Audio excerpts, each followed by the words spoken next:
Perfecto, después colgaremos en YouTube y te mandaremos el enlace. Bueno, entonces voy a iniciar la presentación. Ahí tenéis a María Oruña. María Oruña, bienvenida al Club del Libro y muchas gracias, María, por recibirnos un domingo en tu casa. A las 3 de la tarde. A las 3 de la tarde, hora de la siesta, ¿no? No, yo no duermo siesta. Los autónomos no dormimos siesta. Bueno, entonces, vamos allá. María Oruña nace en la ciudad de Vigo, en Galicia, en España, el 25 de noviembre de 1976. Esta escritora gallega, de padre cántabro, ejerció durante 10 años como abogada laboralista y mercantil en un bufete internacional, profesión que abandonó un tiempo para dedicarse a la literatura y de paso ser madre. Luego, cualquier cosa, María, tú añades, ¿vale?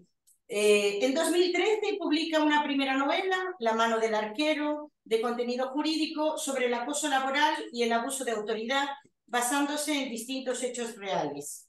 Inmediatamente después, y aprovechando ya un cambio laboral, Oruña escribe con su hijo en brazos, casi literalmente, como ya cuenta, su primera novela de misterio, Puerto Escondido, en 2015, ambientada en Cantabria, cosechando así un inmediato éxito de ventas y crítica y traduciéndose ya a varios idiomas. Tenemos aquí en la mesa Puerto Escondido. Esta novela se convierte en una serie de indiscutible estilo propio que da lugar a la serie Los libros de Puerto Escondido, que continuaron con Un lugar a donde ir en 2017, que es la segunda entrega, que le granjeó excelentes críticas en muy diversos medios. Donde fuimos invencibles, de 2018, también ambientada en Cantabria. En 2020 lanza el libro que nos ocupa hoy, que también tenemos aquí encima de la mesa, del que daré detalles al final, ¿no? Ahí está. En 2021 aparece la cuarta entrega de la serie, que se titula Lo que la marea esconde, que es un claro homenaje a los clásicos de misterio de habitación cerrada. Llegado este momento, Oruña comienza ya a cosechar premios. En 2022 llega la quinta entrega, titulada El camino del fuego, que por primera vez conduce al lector hasta un viejo misterio en tierras escocesas. Con esta novela recibe el premio Fundación de la Guardia Civil, reconociendo la labor de su investigación. La sexta y por el momento última entrega, titulada Los Inocentes, está disponible desde el 13 de septiembre de 2023, o sea, hace muy poquito. Los protagonistas de esta saga de Puerto Escondido son los paisajes cántabros y el letrero Valentina Redondo, teniente de la Guardia Civil. Oruña afirma que todos los libros de la saga son autoconclusivos, o sea, que se pueden leer de forma independiente. Además, ella es muy cuidadosa al no desvelar demasiados detalles para no romper los misterios. Sus libros han sido traducidos del castellano a más de 10 idiomas, alcanzando actualmente más de 1 millón de lectores.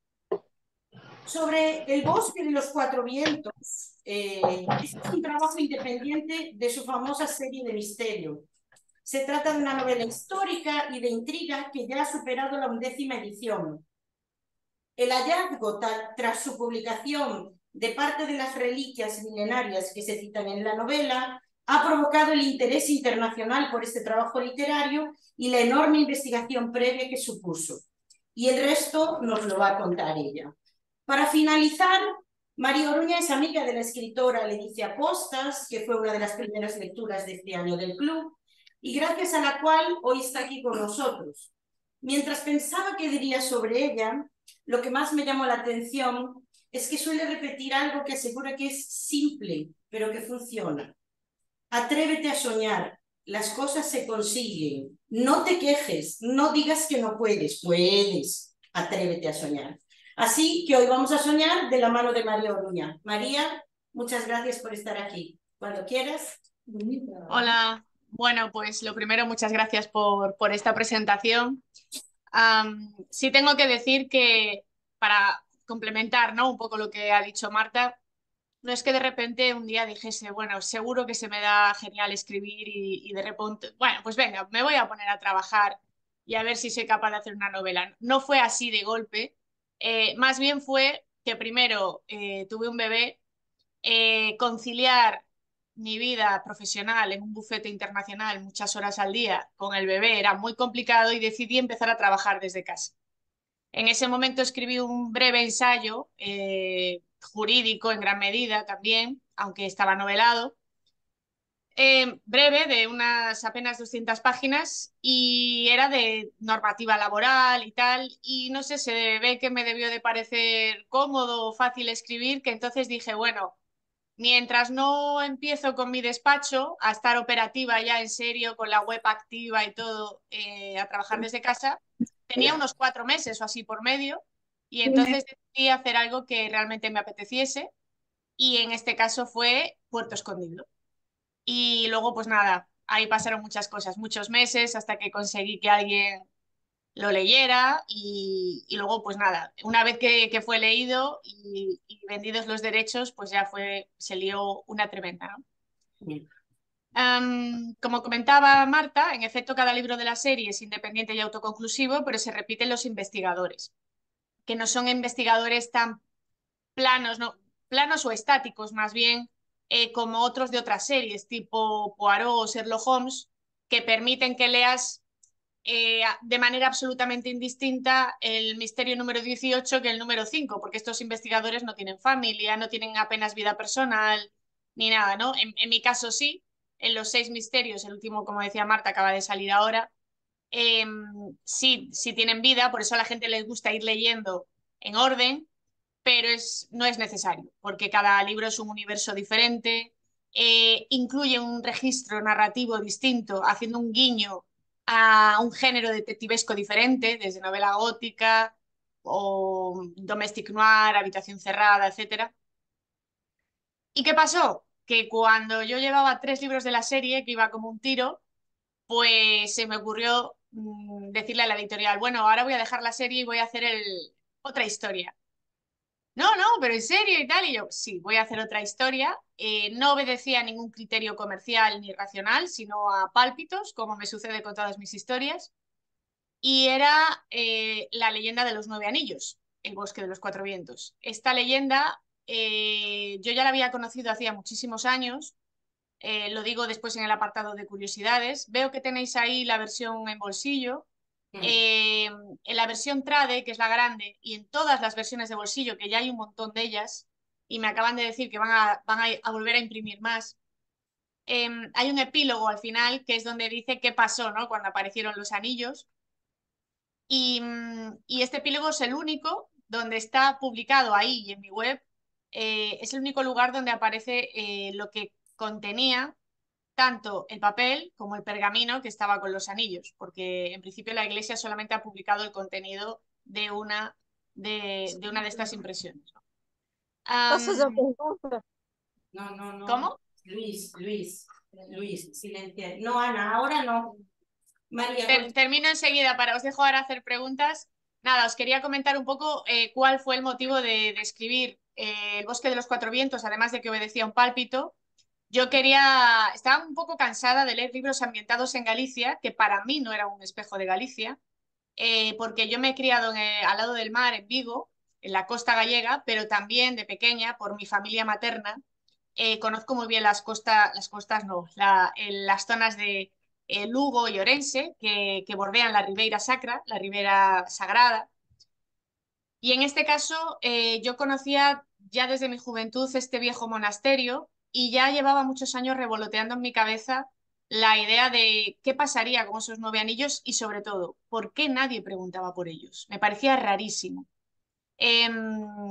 Así que nada, decidí ponerme a investigar en serio, acudir a todos los archivos posibles, por supuesto empecé por la iglesia, y me llamó mucho la atención que ni siquiera la iglesia creía en la leyenda. Cuando había un protocolo notarial, como se dice en la novela, que decía que fueran mágicos o no, porque esto cada cual lo puede creer o no, existían, ¿no? O sea, estaban allí estas reliquias. Entonces, creo que a pesar de que siendo una novela histórica no me ha dado más trabajo que el resto de mis novelas, sí creo que ha sido la novela más emocionante de investigar, porque pude identificar y localizar dónde estaban los cuadros que había encontrado en archivos y que estaban pues con los obispos allí pintados. Encontré aquellos túneles de agua en mitad del bosque, De hecho, la investigación que hace Becker hasta más o menos la mitad del libro es muy similar a la que hice yo misma y refleja un poco todas las andanzas que yo misma tuve que lidiar, ¿no? Me pareció increíble que la historia estuviese así dormida, que no, que nadie cuidase el patrimonio histórico y patrimonial que teníamos aquí. Y bueno, pues como siempre empecé con un muerto para dar un poquito de salsa al asunto, para un poco de intriga y de investigación. Y ya seguimos discurriendo, ¿no? A través de los escalones del tiempo hasta el siglo XIX. Escogí esa época y no otra, a pesar de que los anillos, en principio, la última constancia era anterior de su existencia, pero escogí esa época porque literariamente me parecía que no estaba manida, que no estaba muy machacada, y la época de la exclaustración me parecía interesantísima porque hay un cambio de roles increíble a nivel social, cae un gran gigante que era la Iglesia, un gran poder en ese momento, están perdiéndose las colonias en Latinoamérica, España está sufriendo un montón de cambios, sí comienza a ser posible la posibilidad, la idea de que alguien que nace pobre pueda cambiar de nivel social, aunque sea complicado. Todo lo que viene siendo la magia y el folclore también empieza a cuestionarse y las boticas de los monasterios, como se reflejan aquí, resulta que empiezan a tener competidores como las farmacias. La ciencia empieza a imponerse, ¿no? Pero hay algo que está protegido de todos los cambios, de todas las injerencias políticas, sociales y culturales, que es ese bosque de los cuatro vientos, ¿no? Donde sopla todo, pero si está escondido, ahí se queda. Por eso también creo que aquí en Galicia, el que la conozca, es una zona que se ha preservado muy bien en cuanto a patrimonio histórico y también está muy abandonado, pero se ha preservado muy bien por lo mal comunicada que estaba.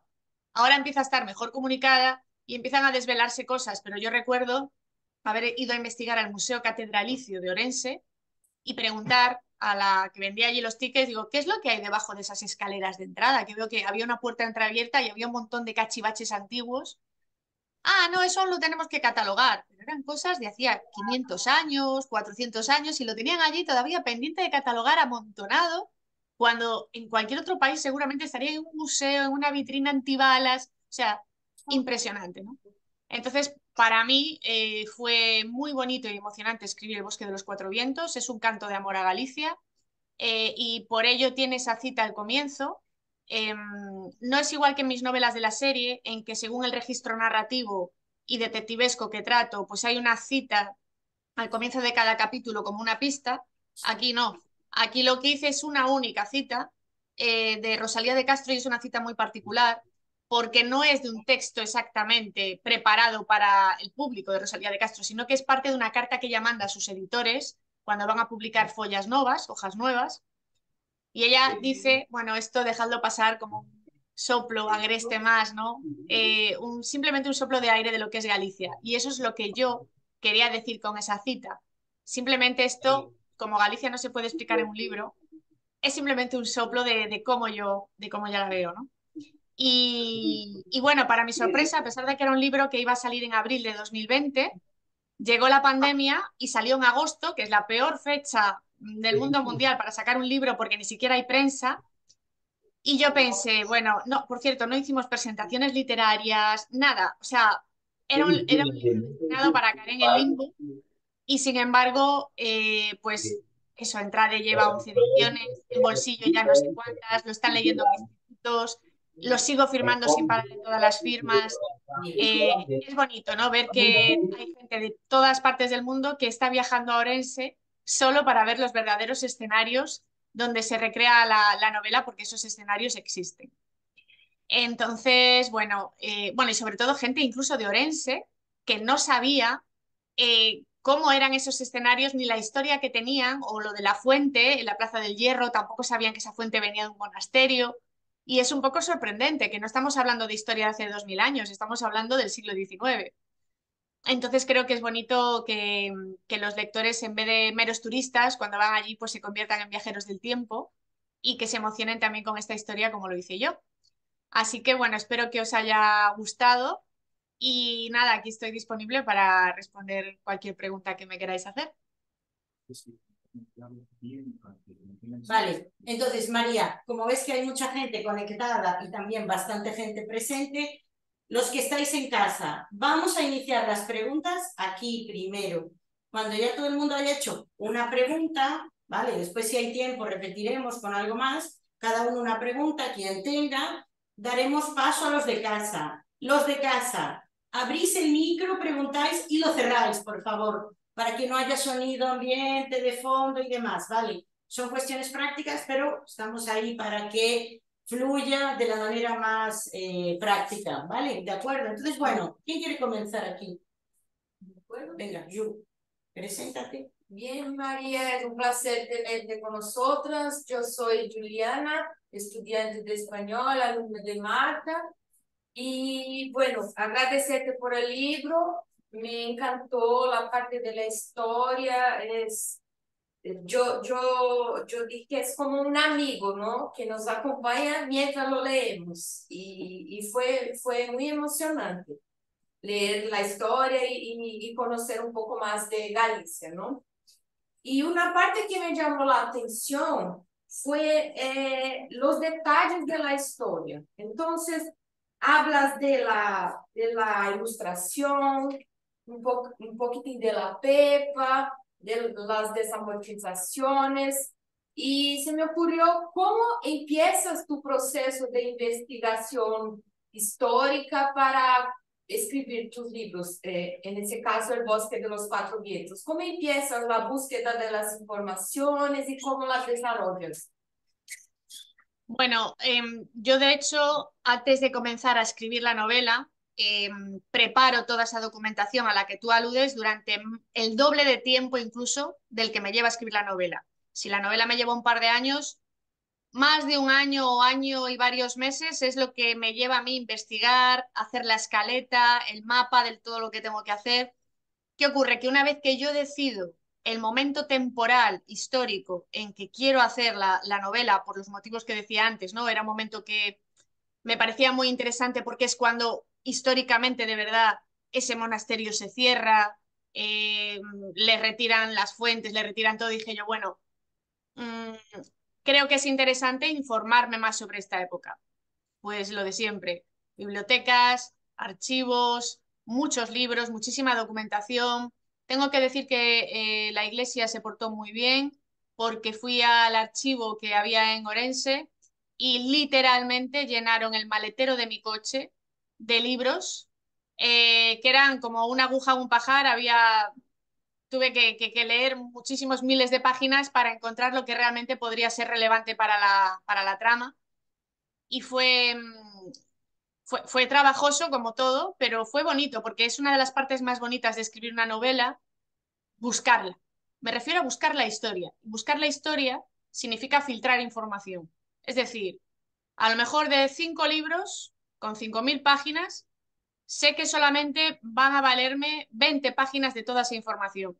Pero un buen escritor tiene que saber eliminar lo que es superfluo, que no se note que te has documentado, para que la historia fluya y que la trama vuele, ¿no?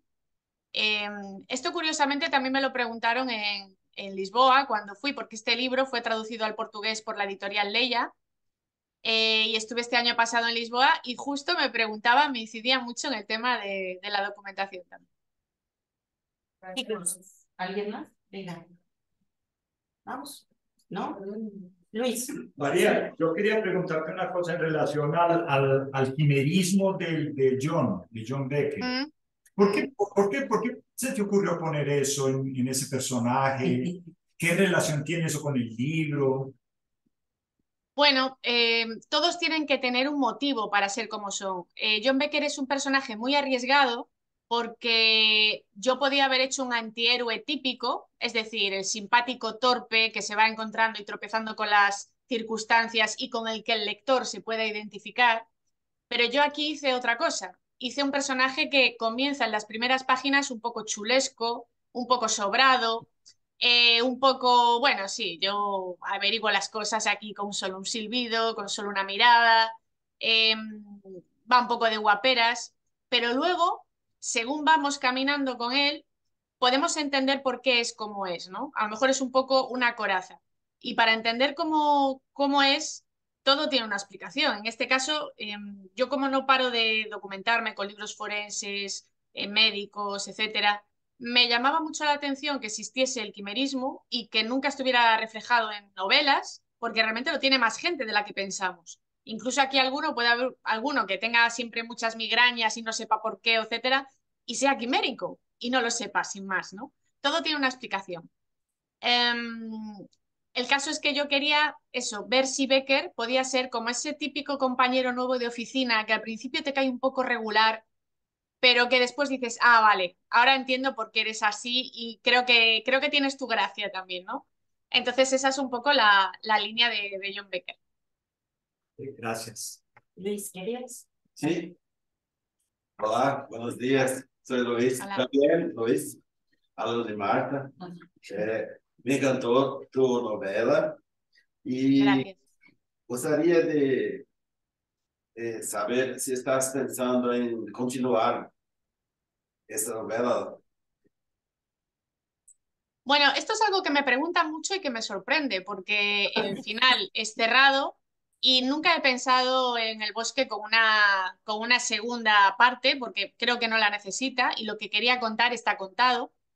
Pero me sorprendió muchísimo, precisamente por lo que le decía antes al otro Luis, que John Becker estaba hecho para caer un poco regular y resulta que muchísimos, pero no muchos, muchísimos lectores me han pedido otra historia con John Becker. Esto no sería raro, podría hacerlo, en el sentido de que, bueno, siendo investigador de arte y tal, lo puedo poner en cualquier parte del mundo, ¿no? Es cómodo. Pero lo que viene siendo la historia de Galicia, yo la doy en este caso, esa historia la doy por cerrada, aunque es cierto que mucha gente también le daba como penilla que John Becker no hubiera terminado con la restauradora, ¿no? Digo, bueno, es que para mí, el mundo que he creado existe y no siempre termina todo con finales felices, ¿no? O sea, hay que dejar también un poco a la imaginación. ¿Volverán a encontrarse? No, bueno, la vida da volteretas, ¿no? Pero para mí está bien así.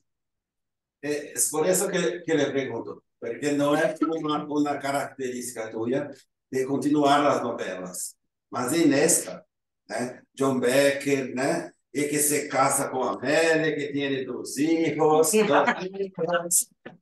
se pone el nombre de Marina y tranquila, Marina se... Nosotros acá, ¿no? Tenemos aquí un escritor también. No, aparte yo no soy una persona nada dada ni a la melancolía ni a estirar las cosas más de lo necesario. Así como creo que la serie, la mía, tampoco tiene que ser infinita, todo lo contrario, debe cerrarse cuando debe. Eh, si una historia está contada y he volcado todo lo que quería, ya está, a otra cosa. Yo miro siempre para adelante. Venga, Teodoro. Hola María, me encantó la novela, la leí en una noche prácticamente porque la tenían prestada en el Instituto Cervantes y vine a recogerla y la leí sin parar. Entonces me encantó, me gustaría releerla ahora con más tranquilidad, pero me fascinó de verdad. Y fui apuntando algunas cosas que me gustan porque yo hago un tipo de agenda con los libros que voy leyendo y las frases que me encantan. Entonces, como si fuera mi archivo de memorias. Y una de las frases, bueno, tengo muchas, pero no quiero que sea solo yo. Dices en la página 399, aquellas reliquias no importaban por lo que valían, sino por lo que significaban. Eso, si pensamos cada uno de nosotros, todo lo que tenemos guardado, todas las cosas que retenemos como reliquias, ¿no? Y no por lo que valgan, sino por lo que significan. Yo soy una coleccionista de fotos, me encantan las fotografías y saco foto en cualquier momento. Entonces, en ese sentido, y cositas, ¿no? Tuve la suerte de conocer Galicia, me encantó. Estuve en Finisterre, que es algo mágico, fantástico. Y ahora cuando vuelva, si puedo volver, seguro que iré a Orense y al monasterio. Tengo una amiga que vive en España y a ella le encantan los paradores. Digo, Paquita, ¿conoces el parador de San Esteban? Sí, Teodora, ya fui a conocer el parador, pero no con tanto entusiasmo como tú querías saberlo, porque estás parece enloquecida. Y realmente me volví así loca. Entonces, para ti, esa frase, que las reliquias, ¿no? No importa lo que valen, sino lo que significan. Y seguro que en Galicia hay muchas reliquias. Entonces, a partir de esa frase puedes escribir montones más de historias, de libros, ¿no? Porque, como dices, en cada piedra, si levantas una piedra, hay un misterio, hay una leyenda, ¿no? Entonces, ¿ya has levantado otra piedra? Sí, yo, como decimos en Galicia, a cabeza non para, la cabeza no para. Sí es cierto que más allá de la implicación religiosa o mágica que puedan tener estas reliquias, yo, por ejemplo, no creo en nada, nada que no pueda probar la ciencia, pero es mi caso particular, pero sí creo en la potencia de las historias y sí creo en que los objetos, como se dice en la novela, pueden portar la memoria. Por eso aludo en la novela al cuadro de Obello Mariñeiro, el viejo marinero, por un motivo. Es un cuadro muy particular porque en este caso es el retrato de una persona sin la persona dentro, solo con sus objetos. Y tú cuando ves ese cuadro ya inmediatamente identificas qué intereses tiene esa persona con los libros, los objetos, el catalejo, la pipa de fumar, absolutamente todo. Y sí creo que a pesar de que no es necesario tener muchas cosas en la mochila, ni tener la casa cargada de objetos, ni de nada parecido, sí que hay pequeñas cosas en nuestra vida que portan un poco lo que somos. Un colgante que era de tu abuelo, un anillo que significa para ti algo concreto. Al final, los objetos y los lugares no son nada sin historias. Cuando, por ejemplo, yo conozco a alguien, supongamos, de Nueva York o de Australia, inmediatamente buscamos conexiones. Y esas conexiones es, ah, bueno, ¿tú de dónde eres? De aquí, de allá. Ah, y si yo soy de Galicia dirán, ah, pues yo tengo un primo de, o yo conocí a alguien en, enseguida estamos buscando las conexiones que nos puedan unir, las historias. Y ese es el patrimonio que nos une. Al final, que un parador sea más bonito que otro, bueno, todo está bien, pero ¿qué ha pasado ahí? No sé si yo, por ejemplo, recuerdo que cuando fui a Roma, a todas las ruinas que hay allí en el foro y tal, para mí eran solo piedras, hasta que llegó el guía y dijo, ah, no, mira, es que aquí es donde se sentaba Julio César, ah, no, mira, es que aquí mataron a tal. Y entonces ibas viendo todo y ya tu imaginación construía el sitio. Pero si no, era un sitio inerme, sin nada, ¿no? Entonces creo que también es interesante, a pesar de que sea una novela histórica con trama, donde hay que intriga, que hay que resolver quién es el criminal y todo esto, que haya destellos de reflexiones, de pensamientos, ¿no? Que luego, pues como en tu caso, después puedas darle una vuelta y decir, ah, pues mira, esto también me hace pensar por este lado, ¿no? Muchas gracias. Me encantó. Enhorabuena. Gracias. Ahí María, aquí. María, yo no hablo español, pero Luis me ha dicho que usted habla gallego, então vou falar em português.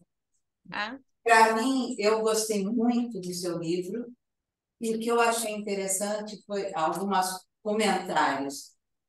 Quando eu fui a Santiago de Compostela, eu fiquei no mosteiro de São Francisco. Eu sou brasileira, a gente conhece pouco de história. E eu nunca entendi, eu falei, como poderia ser um mosteiro e é um hotel? Né? E eu e meu marido, porque, sabe, era legal, era histórico, mas não tinha lógica, porque no Brasil você não transforma mosteiros em hotéis. E lendo o seu livro, para mim foi muito interessante, além da história, tudo, várias coisas, por exemplo, o nome da empresa, do John, eu me lembro de ter ido no Louvre, aquele negócio enorme, mas eu nunca tinha ido ver a história. Eu falei, então por isso que tem aquela importância. Então, além da Espanha, que eu pude entender um pouco mais da Galícia, então você leva a outros lugares. Então, eu tive que fazer várias pesquisas no Google para falar, nossa, mas por que mesmo? Ah, então por isso que ele está fazendo aquilo.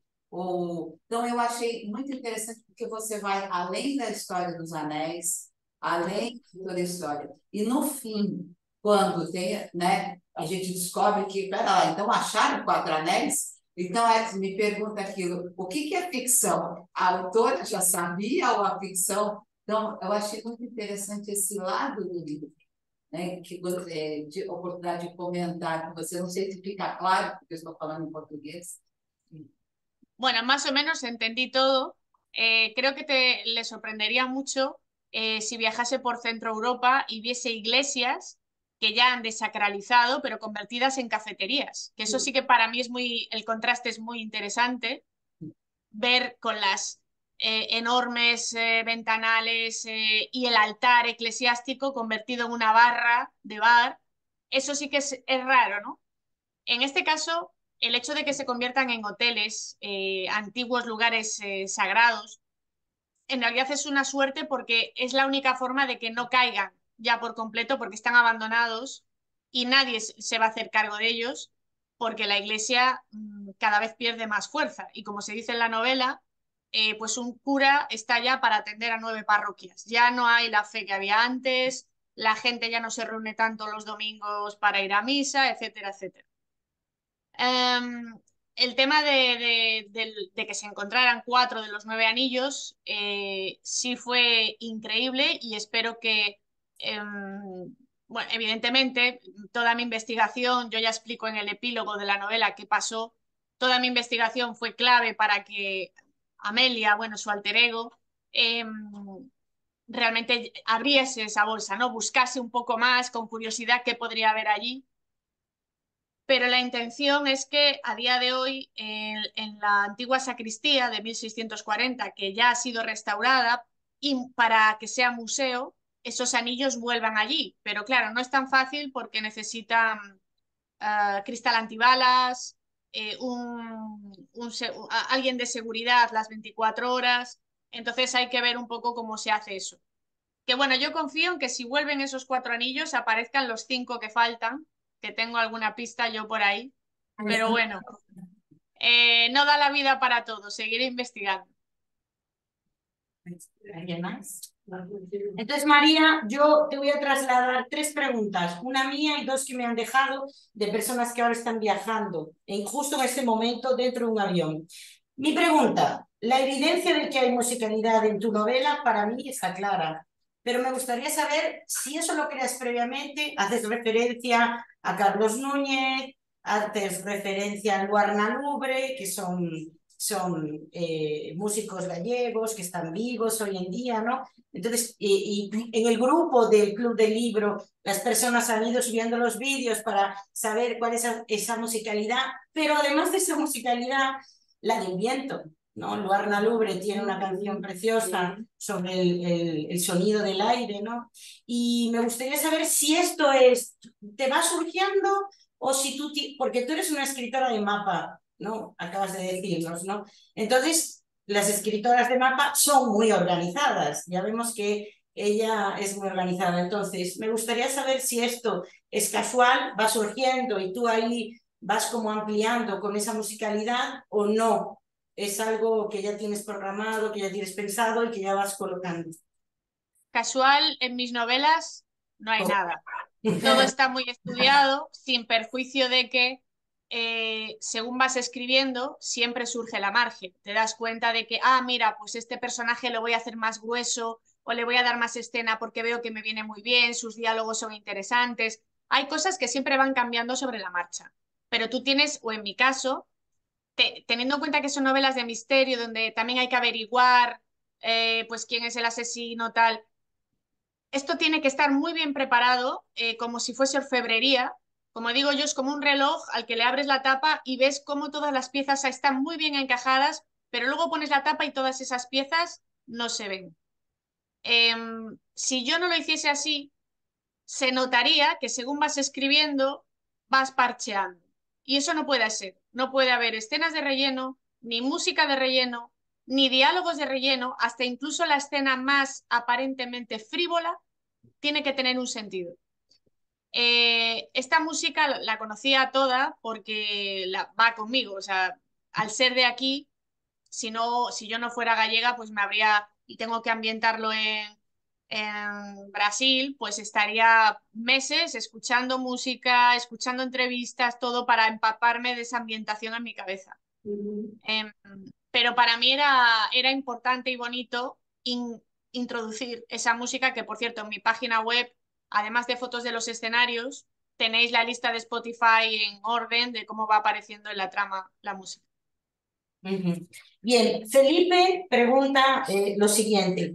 Tan pronto como ve que regresa de Oseira, sin cualquier hilo que seguir para encontrar los anillos, se sienta en la cama de su habitación en el parador y cuestiona su capacidad de seguir con la búsqueda. Él vive el síntoma de un típico síndrome del impostor. Y tú, en tu carrera como escritora, ¿te has cuestionado tu capacidad y has vivido este síndrome? Todo el tiempo hasta hace muy poco. Cuando empecé, tenéis que pensar que es como de la nada. De golpe no he seguido un camino progresivo muy lento. De golpe ha sido publicar Puerto Escondido y de pronto empezar a llamarme de muchas partes, de pronto estar en un evento con Eduardo Mendoza, Rosa Montero, eh, gente como muy potente, con ya un currículum considerable. Como es lógico, yo me preguntaba qué diablos hago aquí. Se van a dar cuenta de que yo no soy escritora, o sea, simplemente he escrito una historia, ¿no? Esto me ha pasado durante varios años. Me daba incluso vergüenza decir que era escritora. Cuando me preguntaban, pues yo decía, bueno, pues nada, escribo historias. No, no tenía valor, ¿no? Ahora sí, pero por un motivo, porque me dedico ya a esto de forma exclusiva y profesional y sé lo que me cuesta. Sé el esfuerzo tremendo que hay en cada libro, me vuelco por completo cerebro y corazón en cada historia y ahora creo que sí, que ya lo puedo decir, pero eso no quiere decir que yo diga, ah, bueno, ahora ya soy escritora aquí a cabalgar la ola y no. Creo que cada libro, cada siguiente libro tiene que ser mejor que el anterior y creo que es lo que le debo a los lectores, el máximo respeto porque cada nueva historia sea la mejor. Vale, Rafaela pregunta, ¿en qué medida tu profesión como abogada contribuyó y sigue contribuyendo para la construcción de tus novelas de misterio? Bueno, en mi caso particular creo que poco, porque nunca estuve ejerciendo de abogada ni en calabozos, ni en temas penalistas, ni en juzgados de lo penal. Me encargaba más bien de mercantil, laboral, civil, juzgados de lo civil y de lo social. Nada que era todo como más burocrático y aburrido, no era tan Perry Mason. Lo que sí es cierto es que los que hemos ejercido de abogados sí que estamos muy acostumbrados a hablar y a escribir con mucha propiedad, en el sentido de que sabemos que el matiz que puede aportar cada palabra es importante. A un juez, cuando le estás intentando convencer de que te ceda un recurso, de que lo que sea, tienes que tener mucho cuidado con el contenido de las palabras y con la implicación o los dobles sentidos de las palabras. Y esto sí que he tenido mucho cuidado. También es cierto que usaba muchos gerundios, como todos los abogados, y esto lo estoy intentando corregir porque, como diría mi amiga, también escritora Espido Freire, el gerundio es el mal, y entonces lo voy suavizando. Pero bueno, yo no creo que sea para tanto lo del gerundio, pero bueno. Vale, muy bien. Vamos a Que ha empezar. venido aquí mi perro, no sé si lo ves. Ay, sí, lo vemos. Preséntanoslo. ¿Cómo se llama? Gordon, como Oliver Gordon, Ah, el de la serie. Pasa que es grande, no lo subo aquí porque es grande, pero Va a robar el plano de cámara. Muy bien. Los que estáis en casa, vamos allá. Y le damos un respiro a María mientras empezamos con las primeras preguntas.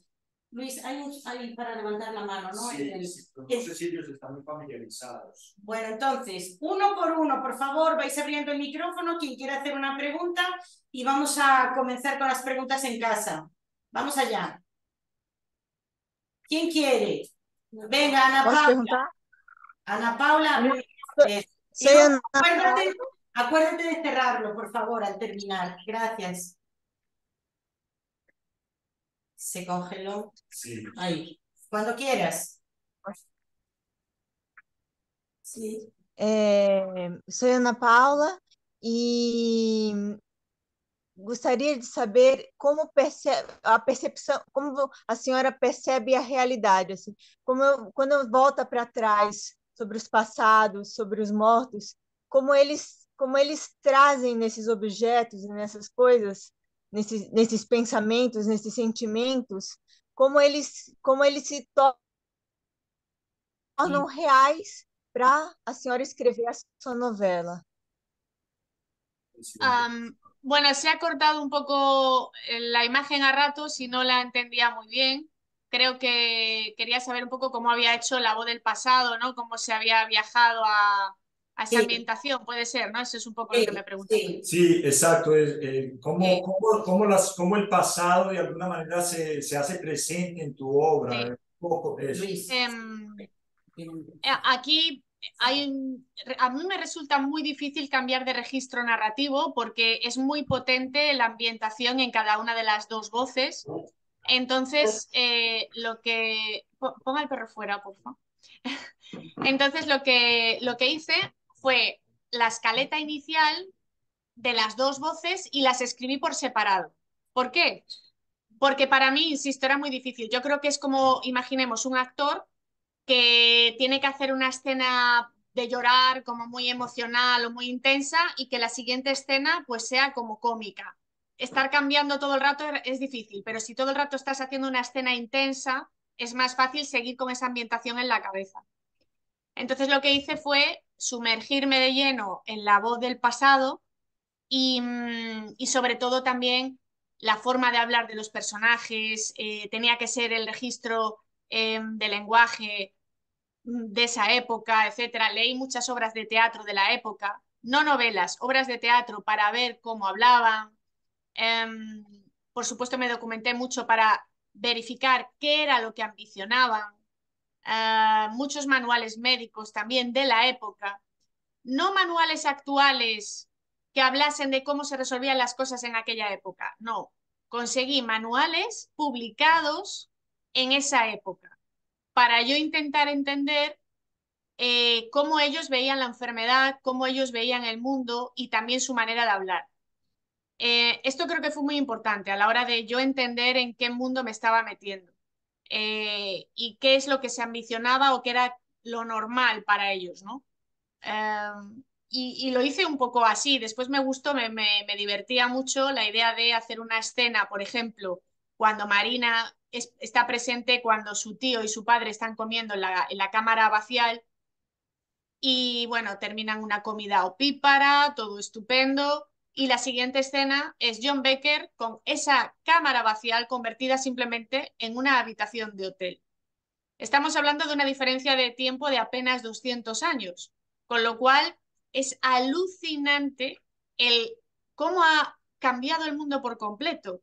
La falta de reverencia a lo sacro y religioso, lo pragmático de que aquello fuese una habitación de hotel. No tiene nada que ver, son mundos que es como si fuesen de distintos planetas, de distintos planetas. Entonces esto me pareció muy interesante y también a la hora de construir a Marina tuve mucho cuidado de que no fuese una Lara Croft, es decir, yo no la podía hacer demasiado decidida o que de pronto me cogiese, no sé, una metralleta y se pusiese a matar a todo, no, o sea, ella tiene que ser hija de su tiempo. Al final, a pesar de que es una persona que va cambiando las cosas, es hija de su tiempo, obedece a su padre absolutamente en casi todo lo que puede y, y es lo que tiene que ser. Si no, sería un personaje del siglo XXI disfrazado de alguien del siglo XIX. Y es una de esas personas que no saldrá nunca en los libros de historia, pero que sí ha hecho cosas para que de forma posterior otras mujeres y otros hombres sí salgan en los libros de historia. Ha abierto camino a otras mujeres, es a lo que me refiero. Y es lo que yo también quería reflejar. ¿Vale? ¿Otra persona en casa? Vamos allá. Estela. Creo que sí. No escucho a Estela. Estela, abre el micrófono. Estela, no te escuchamos. Sí. Ah, sí, Vale, ahí ahora. Ahora ahora sí. sí. María, soy Estela. Hola. Y me fui a pesquisar lo que quiere decir los cuatro vientos. Y resultó que son caos, confusión. Y me reflejó una idea. Como el bosque era un lugar de meditación con estos cuatro vientos. Bueno, porque realmente yo bauticé así a ese bosque porque cuando lo estaba explorando, la parte más alta del bosque era el lugar donde se dominaba todo, desde donde soplaban los cuatro vientos, norte, sur, este y oeste. Pero yo lo que hago es que eso lo convierto en la novela en un refugio, porque a pesar de que soplan todos los vientos ahí, en el corazón de ese refugio, el viento no alcanza.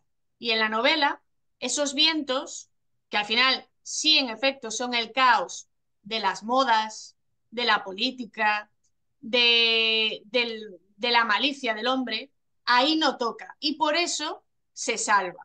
Esa es la metáfora que hay en la novela, ¿no? El bosque de los cuatro vientos es un refugio, en este caso lo es para los anillos, porque tal y como se dice en la novela, si los anillos no hubiesen estado ahí escondidos, habrían terminado desparramados en algún museo perdido o a lo mejor en Roma y pasaría alguien delante de una vitrina y no sabría ni lo que significaban. Que por cierto, a día de hoy, como decía yo antes, siguen en una caja ahora, una vez que han sido encontrados y están en un archivo del Museo Catedralicio de Orense y no están donde deberían de estar. Vamos a ver si eso se consigue, pero al final todo lo que se decía en el libro se está cumpliendo y en este caso me da lástima que sea así. Ojalá que esto cambie, claro. Muy bien. Vivian, yo sé que quieres hacer una pregunta.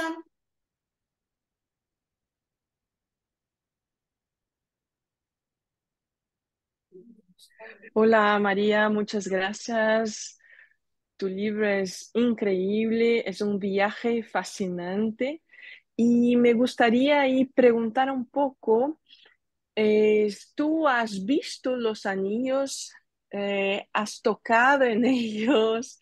¿Y cuál ha sido tu emoción, no? Porque tu libro sale antes de la descubierta, ¿no? Está en las curiosidades. Entonces me gustaría preguntarle esto. Y también a raíz de la pregunta que contestaste sobre el pasado y el presente, ¿cuál ha sido, por qué esta historia en tiempos distintos? ¿No? Tú eres una escritora de mapa, que todo está planeado, que no hay causalidades. Me gustaría entender un poco y muchas gracias por tu obra, es increíble, una cosa muy emocionante. Bueno, lo primero, muchas gracias a ti por tus palabras y por leerme. Sí, he tocado los anillos, los he visto, me dieron permiso para ir al Museo Catedralicio a verlos. A ver, realmente sí es emocionante, ¿no? Dices, caray, estos anillos tienen 1000 años. Lo que pasa es que yo soy una persona como muy tranquila y realmente para mí no significan nada, son trozos de metal, pero sí es esa historia que portan donde está la magia, ¿no? O sea, decir, wow, pensar que había gente que andaba kilómetros y kilómetros solamente por venir a beber agua por la que pasaban estos anillos, es increíble, ¿no? De hecho, en mi página web, en el menú, veis, hay una lengüeta por cada libro y en la del bosque podéis ver también, creo que hay fotos también de cuando fui a ver los anillos y todo. Es bonito, la verdad que fue emocionante. ¿Por qué hice dos voces? Por lo que contaba antes. Si te das cuenta, antes yo comentaba que me era divertido lo de hacer primero una imagen en la cámara vacial 200 años, hace 200 años y luego una actual, ¿no? Yo es lo que quería, mostrar perspectiva. No tiene nada que ver aquel mundo con este y entonces en muchas ocasiones yo lo que hago es mostrar algo como era antes y luego mostrarlo como es ahora. Esto nos hace salir de nuestro ámbito de confort y nos hace plantearnos quiénes somos ahora, porque hay cosas que damos por hecho, por sentadas, y no pensamos en ellas. Por ejemplo, la ropa que llevamos, la comida, el horario de comida que tenemos, todo eso son cosas que nos hemos inventado hace poco y ni nos planteamos, aun cuando sabemos que en otras partes del mundo es completamente diferente en nuestra propia época. Pues a mí me llama mucho la atención que no nos planteemos eso hoy, mirando hacia atrás en pasados que son bastante recientes, hablando de 200 años atrás, ¿no? Pues esta ropa que llevo yo ahora con esto al aire, o así, sería como un poco impensable, o que Marina que quiera estudiar, pues también es como, qué raro, ¿no? Una chica que quiera estudiar. Estas cosas a mí me llaman mucho la atención y me sorprende que no nos lo preguntemos más, que no desarrollemos nuestro pensamiento crítico y analicemos constantemente qué pintamos aquí y cómo se va desarrollando la evolución humana. En mis libros siempre lo digo, nunca hay respuestas, porque yo no tengo la verdad de las cosas, ni la directriz moral, ni la respuesta a nada, pero sí tengo preguntas y me gusta compartirlas con los lectores para que ellos también se las hagan y entre todos desarrollar un poco un debate, ¿no? Que de esto se trata la cultura, de encuentro, de debatir, de hablar, de contraargumentar y con ello ir llegando a conclusiones, ¿no? Se trata de enriquecernos todos y eso es lo que yo hago con mis libros. En realidad son una búsqueda del conocimiento para mí y por eso siempre procuro a veces, no en todos mis libros hay dos voces, pero lo hago muchas veces porque me gusta eso de cambiar de punto de vista, ¿no? Muy bien. Isis quiere preguntar. A ver, que el micrófono. Vale. Hola María, Hola. muchas gracias. Es increíble escuchar a una escritora, un escritor y cómo hace su mente para crear el libro. Es increíble, muchas gracias. Porque siempre leemos libros y no tenemos contacto con esta trama mental que hacen. Es magnífico, muchas gracias.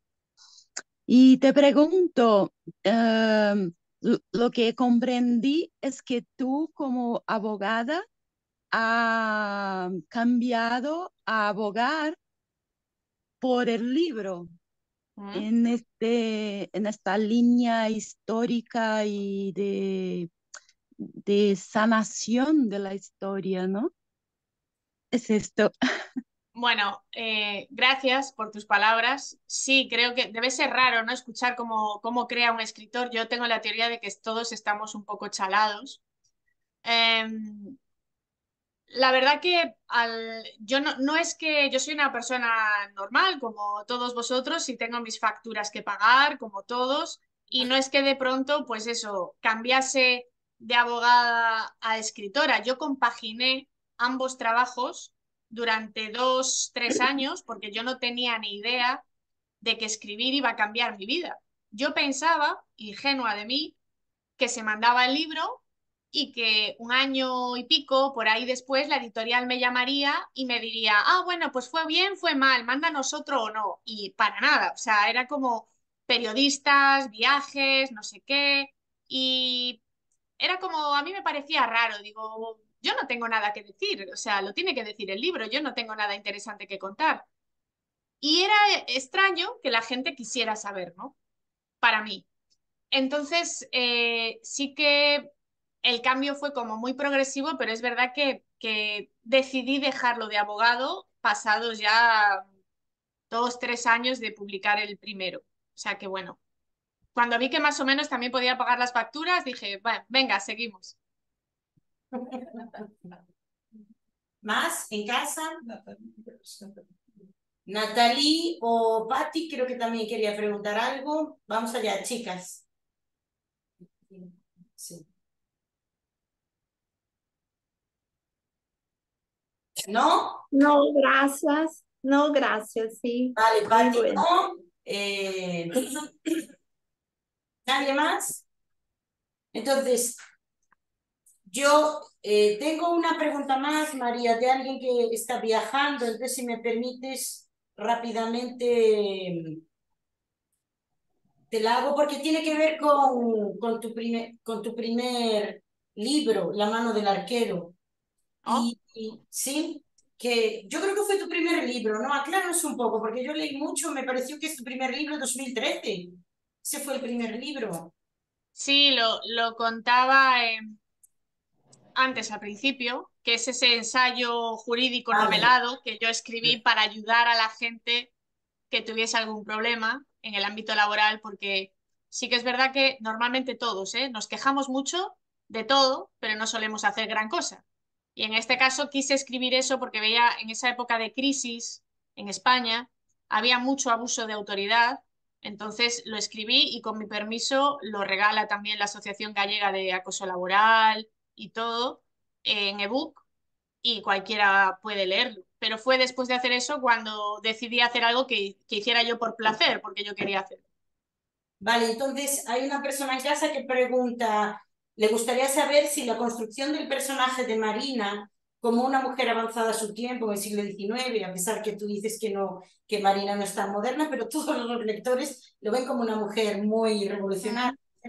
Dices si esta construcción de este personaje es intencional en el sentido de hacer al lector reflexionar sobre estereotipos de género y el rol de las mujeres. ¿Hay algo de eso ahí o no?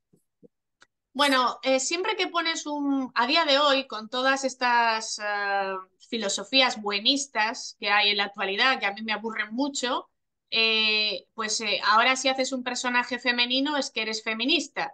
Si haces un personaje interesante que sea gay, pues es para destacar. No, es que a lo mejor para mí eso es absolutamente secundario y un personaje gay no tiene por qué ser, por ejemplo, el mejor amigo de una protagonista femenina, ni tiene que tener pluma, ni nada de nada. Tiene que ser, a lo mejor, para mí, intelectualmente interesante para que tenga buenos diálogos.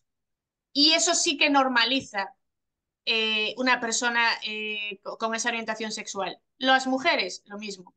Para mí, el hecho de que Marina tenga esa forma de ser no es algo impostado, no es algo con lo que yo busque reivindicar nada, pero sí creo que tengo obligación como escritora de mostrar personajes que sean espejos de un momento histórico, social y cultural. Es cierto que ella en su momento, en efecto, no es dócil, aunque es obediente, no es dócil, pero, como decía antes, es hija de su tiempo y no puede comportarse como una muchacha del siglo XXI ni tener la audacia de una chica del siglo XXI. Sí me consta, a la hora de informarme a nivel histórico, de que hubo mujeres como ella, ¿no? Y más audaces que ella. ¿Qué ocurre? Que, como decía, no salen en los libros de historia, pero para que, por ejemplo, en España existiese una Clara Campoamor que moviese todo para que las mujeres pudieran votar, antes de ella tuvo que germinar esa idea. Tuvo que haber la posibilidad de... ¿Y quién lo hizo? Otras mujeres que existieron antes que Clara Campoamor y que ella supo de su existencia. Pero esas mujeres, no porque no supamos su nombre, no existieron. Y este es el homenaje que hago yo a ese tipo de mujeres que son anónimas y que creo que sí, aunque fuera un paso que no parezca muy grande, sí que abrieron camino a las que vinieron después. O al menos es como yo lo enfoqué. Vale. Bien. Me gustaría que comentaras muy rápidamente, porque ya estamos casi en el límite, o casi en el límite, y te voy a robar 2 minutos más. María, hay una cosa fantástica en tu libro que ya venimos leyendo en el anterior club del libro, que es sobre los venenos. Ah. Porque, bueno, al menos a mí me parece muy divertido. Sí. Entonces ahí, porque en el anterior libro hubo igual un desenlace, hablaba sobre la esclavitud, en el anterior libro que leímos, pero al final el desenlace se produce con estos venenos y ahí hablamos con el escritor Alfonso Mateo Sagasta y ahí le preguntábamos si las mujeres mataban más con venenos o los hombres. Sí. Y él nos contó que las mujeres eran como más viciosas del veneno, que es decir, que le cogían gusto y demás. María, ¿cómo te documentaste? ¿Los monjes te dieron, por ejemplo, información sobre los venenos? Sabemos que ellos tenían huertos y que había plantas que ellos conocían, que sabían que en determinadas dosis eran más mortales y demás, ¿no? Se habla poco de esto ahora, a mí me pareció fantástico en tu libro, porque se habla muy poco. En películas como Harry Potter se habla un poquito, pero en la literatura menos. Y venimos de leer un libro que ya tenía y ahora el tuyo también. Entonces, yo estoy muy fascinada. De hecho, he comprado un libro sobre venenos que cuando llegue a Vigo lo voy a empezar a leer, ¿no? Para tener una idea. Bueno, creo que Marta tienes un poco de peligro tú con los venenos, ¿eh? Relájate con los venenos.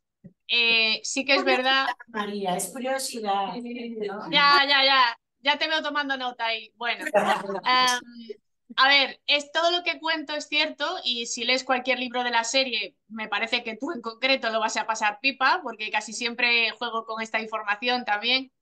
Es cierto que las mujeres se envenenan mucho más. Esto es muchísimo más retorcido porque no hay venenos inmediatos. Es muy raro encontrar un veneno que sea inmediato de 20 segundos o de un minuto. Normalmente llevan su tiempo y esto requiere que tengas que actuar no por impulso como una cuchillada o por un impulso de que te estás defendiendo. No, no. Aquí te lo has pensado y tienes tiempo de rectificar y no rectificas. Somos peligrosas, las mujeres. Cuando publiqué El bosque de los cuatro vientos, pasaron unas semanas y me llamó la secretaria del director del Colegio de Farmacéuticos de España. Y claro, me quedé un poco preocupada porque me pidió mi dirección y dije yo, madre mía, ¿qué habré hecho yo en la novela, no? Y me llegó una carta después del director del Colegio de Farmacéuticos Nacional y me dijo que, para mi sorpresa, porque pensé que algo había hecho mal, me dijo que estaba encantado con la novela porque era increíble lo fidedigna que era de los remedios que había en el siglo XIX y hasta en el XVIII y luego lo que había ahora, ¿no? Me quedé muy, muy contenta y muy satisfecha porque es cierto que al igual que antes os comentaba que no utilicé documentación actual que hablase del pasado, yo utilicé farmacopeas de los siglos XVIII, XVII y XIX con soluciones reales de aquella época. Todo lo que digo también que había en el contenido del Botamen es cierto y analicé para qué valía cada cosa, aunque luego en la novela pues sea un trazo, ¿no? Pues pequeñito. Esto para mí era importante porque a pesar de que todo es inventado, que me he sacado de la manga absolutamente todo, siempre me gusta que mis historias sean sólidas, que todo lo que cuento pueda pasar y que todos estos datos históricos y científicos sean ciertos. Fijaros, esto es una anécdota muy curiosa. Estaba yo en el aeropuerto de Edimburgo, en Escocia, que venía yo de documentarme para la quinta novela de la serie de misterio, que está ambientada allí.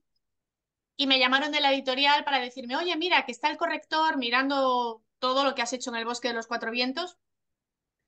Y resulta que tú pones aquí un remedio que hemos estado buscando y no, no es para lo que tú dices, un remedio del siglo XIX. Y me extrañó un montón y llegué a casa y lo primero que hice, ni maletas ni nada, fui directa a mis farmacopeas y qué curioso, sí era para lo que yo decía. ¿Qué ocurre? Que ellos habían buscado en fuentes de Google actuales, en Wikipedia, todo eso, y por fortuna no está todo ahí. Lo que era de verdad entonces está en la documentación de verdad. Hay que mojarse las manos, mancharse las botas e ir a los archivos a llenarse de polvo para saber de verdad cómo era la historia. Y entonces ya me extrañaba, porque yo decía, caray, yo he revisado muchísimo todo lo que he puesto y lo he chequeado varias veces, ¿no? O sea, para que os fijéis, ¿no? Hasta qué punto, pues, me gusta ser fidedigna y hasta qué punto alguien a día de hoy puede que meta un dato mío de una novela y diga, pues esto no es así. No, sí era así. Si no, no me molestaba yo en ponerlo. O sea que todos los venenos los sacaste, o todas estas soluciones, plantas y demás, de las farmacopeas, ¿no? Sí, pero Marta, a ti no sé si contarte muchas más cosas. Bueno. Ya hablaremos tranquilamente, debe ser un cafecito. María, hasta porque Marta nos trajo unos panes ahí, yo no sé si voy a comer. No sé, yo os diría que que salierais, que fuerais por ahí a tomar algo mejor, no sé. Bueno, ¿alguien más quiere hacer un último apunte. Teodora es española, es profesora de español, una de las primeras de San Paulo. Entonces ahí la apasionada, sí, autora del método de enseñanza en español. Teodora, cierra este momento. María, para cerrar.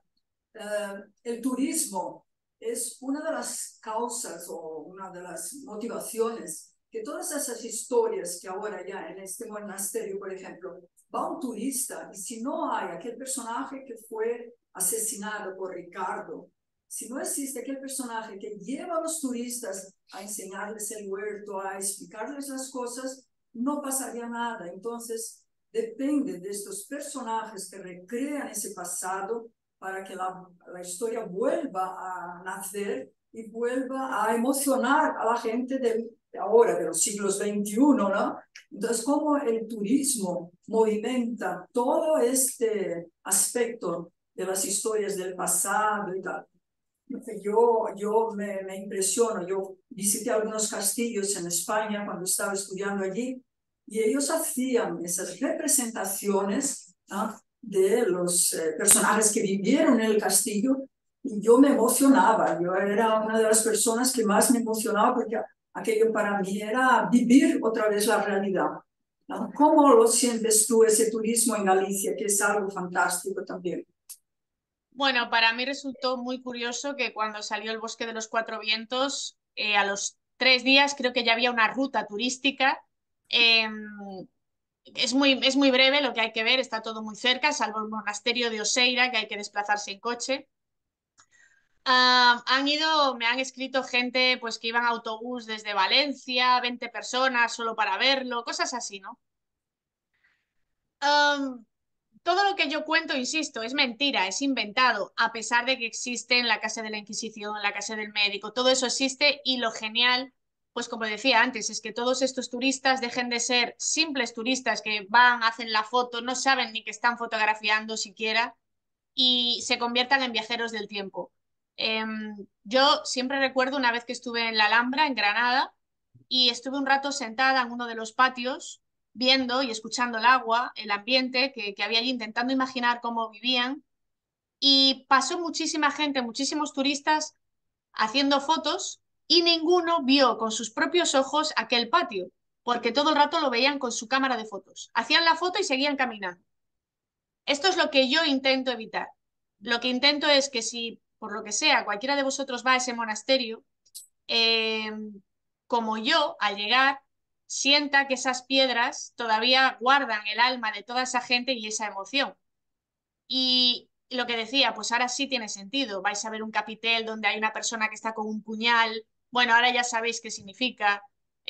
Vais a ver unas pinturas, vais a ver unos sarcófagos concretos con restos de obispos, ya sabéis por qué están ahí. Bueno, todo se puede maridar en el sentido de que sí, puedes estar de turismo, te puedes ir al spa, te puedes beber un buen vino, comer una buena comida gallega y a la vez disfrutar del viaje de la historia, ¿no?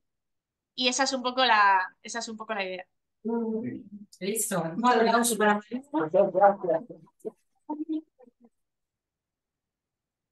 María. Te voy a pedir una pequeña licencia. Te quiero presentar a la escritora que nos va a acompañar, que es una escritora boliviana, una chica que es jovencita también, y Claudia, y que será la protagonista del último Club del Libro, Claudia Mendoza. Hola. Sí, entonces... Igualmente. Claro, ella ha venido para ver cómo funciona el Club del Libro, pero también para conocerte, porque yo le hablé mucho de ti y bueno, como... Mira, no te he leído todavía, pero estás número 1 en mi lista.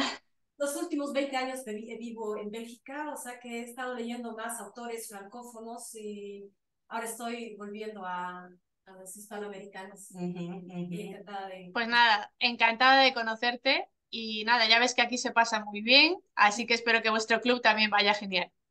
Gracias. Bueno, entonces chicos, ya sabéis, porque Leticia Costas nos ha presentado a María Uruña, ahora María Uruña le pasa el testigo a Claudia Mendizábal y acabaremos el año con autoras poderosas, jóvenes que nos hacen soñar, que nos hacen viajar, ¿no? En el tiempo. Gracias por lo de joven, gracias.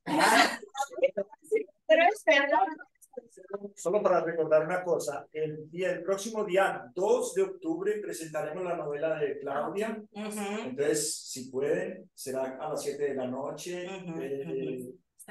Ella la va a traer también para que ya la puedan comprar y ya la puedan tener para leerla para el final de noviembre. Y bueno, entonces la habíamos marcado para el día 3, pero parece que el día 3 va a haber una huelga de metro. Okay. Para no... Bien, entonces, María, te quiero agradecer muchísimo, de verdad, nos has hecho pasar unos 2 meses de intervalo entre un club y otro, unos 2 meses maravillosos. Me ha encantado bucear por tu vida. Tengo como desafío entrevistarte todavía, ya hablaremos. Lo digo aquí en público para que se Cuídate de los venenos. En 20 días llego a Vigo y espero poder hacer algo más contigo. Bueno, yo sé que estás en plena promoción. Por favor, hablad de María Orduña. Tiene muchos más libros, necesitamos leerla. Hay muchos venenos en los otros libros. Entonces, ahí efectivamente seguiremos a partir de ahora compartiendo el haberte conocido. Gracias por estar un domingo con nosotros, por todo el tiempo que nos has dedicado. Y no sé si quieres añadir algo más, pero esta es tu casa para cuando quieras. Pues nada, que a ver si con mis nuevas historias acabo yendo a Brasil, os visito y nos tomamos todos algo, pero ya sabéis, Marta, que no organice lo de los cafés. Sí, vale. Y María, solemos hacernos una foto selfie ahí con el autor de fondo. Okay. Giramos todos, ponemos de pie, os tiráis, vamos a hacer una selfie. ¿Quién es bueno haciendo selfie? Por favor, vosotros ponéis una... Vale, sí, venga. Entonces vamos allá. Vamos a poner ahí salimos todos. ¿Salimos? ¿Sí? ¿Sí? Ahora. Un momentito. Ahora sí. Sí. Veneno. Ahí. Es más o menos abrirlo ahí después. Ok. Eso. Gracias, María. Gracias a vosotros. Mucha suerte con tu último libro. Venga, un abrazo. Que tengáis buen día. Gracias. Mil gracias, María. Hasta luego. Chao. Gracias. Buen domingo. Sonia, Ana Paula.